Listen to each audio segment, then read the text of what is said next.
오늘 우리에게 주신 하나님의 말씀은 여호수아서 15장 20절부터 63절의 말씀입니다. 여호수아 15장 20절로 63절.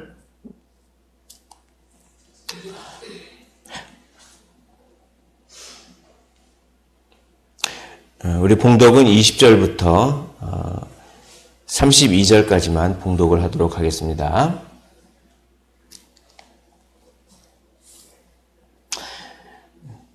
찾으신 줄로 알고 우리 한 절씩 교독하시고 마지막 절 함께 읽도록 하겠습니다. 유다 자손의 지파가 그들의 가족대로 받은 기업은 이러하니라.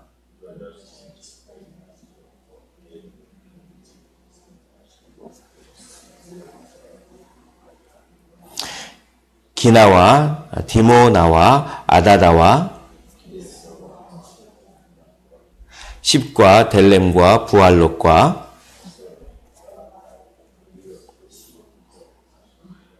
아밈과 세마와 몰라다와 하살수알과 부엘세바와 비수요다와 엘돌랏과 그실과 홀마와 32절을 함께 읽도록 하겠습니다. 르바옷과 실힘과 아인과 림몬이니 모두 29 성읍과 그 마을들이었으며, 오늘 말씀은 유다 자손의 기업인데 좀 자세하게 그들이 받은 성읍들을 자세하게 또 이렇게 이야기하고 있습니다. 그래서 20절 보면 유다 자손의 지파가 그들의 가족대로 받은 기업은 이러하니라 라고 하면서 21절에 보면 유다 자손의 지파의 남쪽 끝 에돔 경계에 접근한 성읍들은 하면서 성읍들의 이름이 쭉 나옵니다. 그러니까 맨 처음에 21절부터 32절까지는 남쪽 경계에 있는 그 성읍들의 목록이 나옵니다. 그리고 33절 보십시오. 33절에 보면 평지에는 하면서 에스다올과 소라와 아스나와 쭉 평지는 주로 그 서쪽에 있는 그 쉐펠라 지역이라고 하는 그런 쪽과 서쪽 해안 지역을 말합니다. 평지에 있는 그런 이렇게 그 성읍들의 목록이 쫙 나옵니다. 그리고 48절 보십시오. 48절을 보면 48절에 산지는 하면서 산지는 사밀과 얏딜과 소고와 단나와 쭉 하면서 이 산지에 있는 성읍들이 쭉 나옵니다. 산지는 주로 중앙 쪽에 있는 산지입니다. 중앙 산지.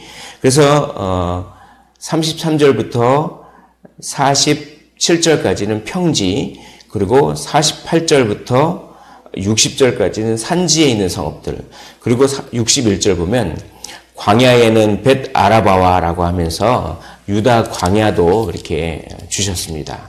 그러니까 유다 자손이 받은 그 기업의 성읍들을 자세하게 나오는데, 성읍들이 남쪽에 있는 성읍들, 그 다음에 평지에 있는, 산지에 있는, 광야에 있는 그런 성읍들을 쭉 했는데, 그 성읍들이 엄청나게 많이 있습니다.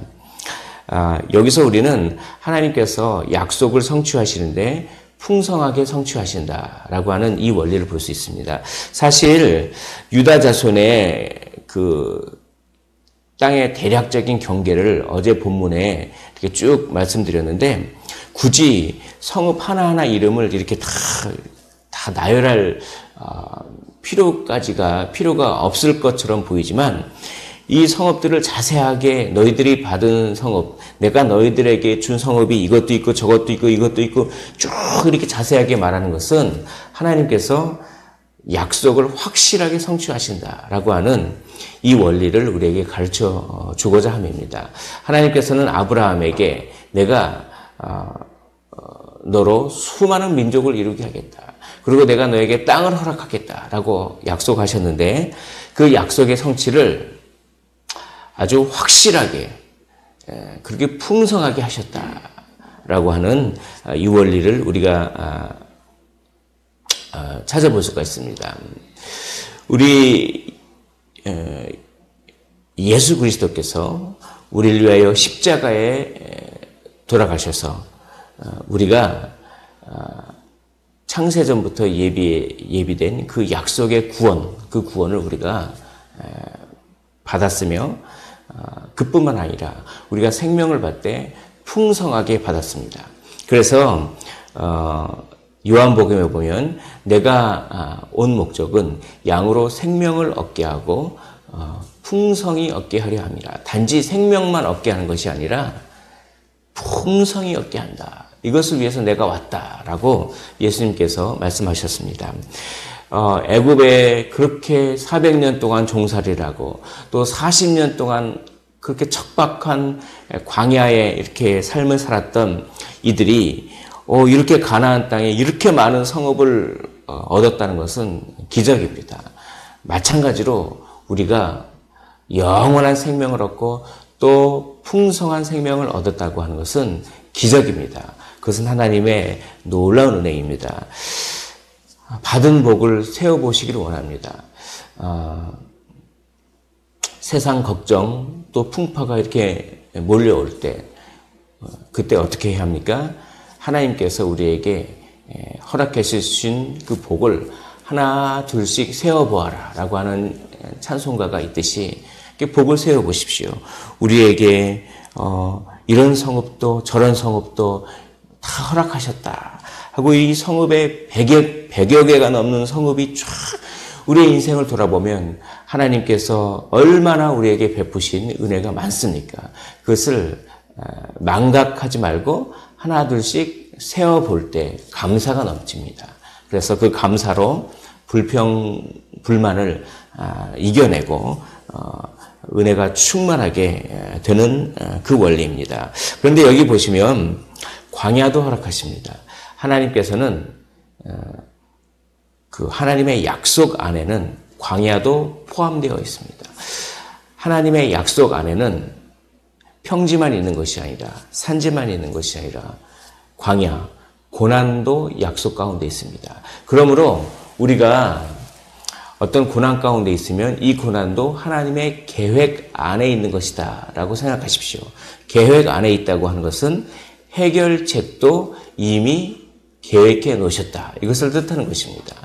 하나님께서 우리에게 감당치 못할 시험을 허락하지 않는다고 말씀합니다. 그러므로 혹시 광야 같은 그런 상황이 있다면 그것마저도 하나님의 계획 안에 있고 하나님의 계획 안에 있기 때문에 해결책도 분명히 하나님께서 예비해 놓으셨다라고 하는 것을 믿으시기를 원합니다.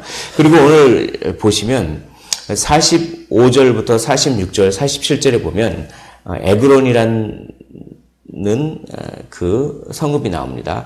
에그론, 아스돗 이런 성읍이 나오는데 이것은 블레셋 지역입니다. 그러니까 블레셋 지역도 하나님께서 허락하셨는데 이 블레셋 지역은 정복을 원래는 다 해야 하는데 다 못했습니다.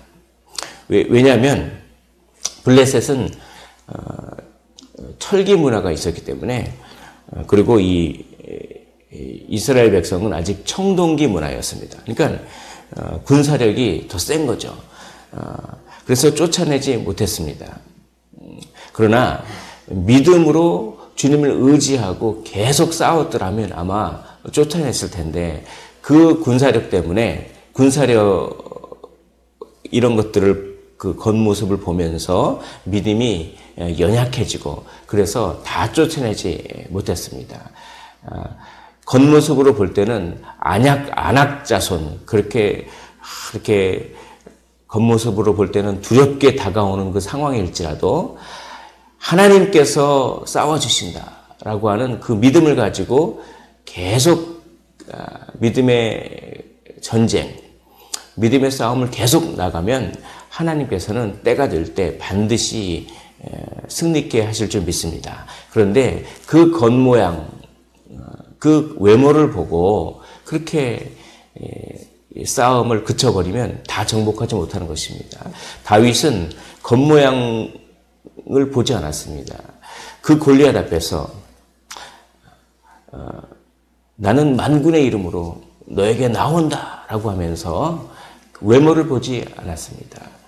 사람은 외모를 보거니와 하나님은 중심을 보신다고 했는데 다윗이 이렇게 하나님을 의지했던 모습을 보면서 이 다윗은 나의 마음에 합한 자다라고 하나님께서 말씀하지 않으셨습니까? 이렇게 어떤 외모를 보는 것이 아니라 하나님께서 약속하셨기 때문에 하나님께서 승리케 하신다라고 하는 이 믿음으로 나아가야 될 줄 믿습니다. 그런데 쫓아내지 못한 땅이 이 블레셋뿐만 아니라 또 한 군데 있었습니다. 오늘 63절을 보십시오. 63절을 한번 한 목소리를 읽어보도록 하겠습니다. 63절입니다. 시작. 예루살렘 주민 여부수 족속을 유다 자손이 쫓아내지 못하였으므로 여부수 족속이 오늘까지 유다 자손과 함께 예루살렘에 거주하니라. 그렇습니다. 예루살렘 왕을 원래는 쫓아냈습니다. 남부 전쟁을 할 때 여호수아가 그 예루살렘 왕뿐만 아니라 라기스 왕 이렇게 해서 헤브론 왕 이렇게 해가지고 이스라엘 남쪽 지역에 있는 5 왕들을 다 쳐부셨습니다. 그래서 예루살렘 왕을 무찔렀기 때문에 이제 큰 기세를 꺾었습니다. 그래서 그 남아있던 잔존 세력을 이기는 것은 그렇게 어려운 일이 않았습니다. 어려운 일이 아니었습니다. 그런데 예루살렘 그 왕을 꺾었음에도 불구하고 예루살렘 주민 여부수 족속을 유다 자손이 쫓아내지 못했습니다. 그 이유는 뭐냐면 전쟁의 피로감이 싫어서 그렇습니다. 그러니까 계속 전쟁을 하는데 어느 순간 아이고 지친다. 오늘 또 싸워야 되나? 이런 전쟁의 피로감이 오면서 적당히 타협하자. 이게 마귀가 잘 쓰는 방법입니다. 아유, 하루쯤은 쉬지. 한 번쯤은 쉬지. 한 번쯤은 기도 생활 좀 쉬지. 한 번이 2번 되고 2번이 3번 되고 이렇게 영적인 긴장감을 놔버리고 적당히 타협하고 안주해 버리면 쫓아내지 못합니다. 다윗도 그 인생에 있어서 그렇게 훌륭했던 다윗도 하나님께 합한 자라고 칭찬을 받았던 다윗도 한 가지 오점이 있었습니다. 그것이 밧세바 사건입니다. 언제 밧세바 사건이 일어납니까? 다윗이 경계심이 없어질 때, 그리고 싸워야 할 때인데 부하들만 보내고 자기는 싸움에 참여하지 않았을 때, 적당히 타협하고 싶을 때, 이제 조금 피로감이 오고 이렇게 긴장감이, 거룩한 긴장감이 늦춰질 때, 그때 안목의 정욕을 통해서 마귀가 역사하지 않습니까? 그렇습니다. 이 전쟁의 피로감 때문에 적당히 타협하고 안주하려고 하면 쫓아내지 못합니다. 그래서 여부수 족속 때문에 이런 잔존 세력들 때문에 이 사사시대에 보면은 그렇게 또 그런 영향력 때문에 적당히 가나안 사람들과 섞어 살면서 거기에서 가나안이 믿었던 바알신이 들어오고 아세라신이 들어오고 그렇게 되는 것입니다. 정복을 다 해버렸으면 그렇게 바알신이라든지 아세라신이라든지 이렇게 사사시대가 오지 않았을 텐데, 제소견에 옳은 대로 하는 그런 것이 오지 않았을 텐데, 이 거룩한 긴장을 늦추면서 적당히 죄와 동거하고 적당히 세상과 타협하면 세상의 문화가 어느덧 들어와 버려가지고 그렇게 우상을 섬기게 되는, 그렇게 되는 것입니다. 그래서 왜 쫓아내지 못했습니까? 첫째는 군사력, 겉모습을 보고 이 두려움에 그렇게 두려움 때문에. 두 번째는 거룩한 긴장을 놓쳐버리고 적당히 그 피로함과 그런 것 때문에 안주해버리고 타협해버리고 이런 것들 때문에 하나님께서 허락하신 이 땅을 완전히 차지하지 못하는 모습을 봅니다. 오늘 말씀을 정리하겠습니다. 하나님께서는 약속을 성취하시는 분이래 풍성하게 성취하십니다. 그러므로 그 하나님께서 그 성취하신 우리에게 허락하신 그 은혜와 약속을 누리시기를 원합니다. 그런데 그 누리는데 방해하는 그런 것들이 있습니다. 아주 두려움을 불러일으키는 상황, 이런 것들에 넘어지면 하나님의 은혜를 다 누리지 못합니다. 그리고 거룩한 긴장을 놓쳐버리고 적당히 타협해버리고 안주해버리면 하나님께서 약속하신 풍성한 그 약속을 다 누리지 못합니다. 우리는 풍성한 구원을 이미 받았습니다. 주 예수 그리스도의 십자가로 말미암아 우리는 그것을 받았습니다. 그런데 우리가 어떤 상황 때문에, 눈에 보이는 상황 때문에 넘어지거나 또 그 안주해버리고 적당히 타협해버리면 주 예수 그리스도의 십자가를 헛되게 하는 것입니다. 하나님께서 풍성하게 약속하신 그 은혜를 헛되게 하는 것입니다. 그렇게 헛되게 하지 말고 믿음으로 거룩한 전쟁을 늘 싸우셔서 하나님의 풍성한 은혜를 누리시는 오늘 하루가 되시기를 주님의 이름으로 축원을 드립니다. 기도하겠습니다.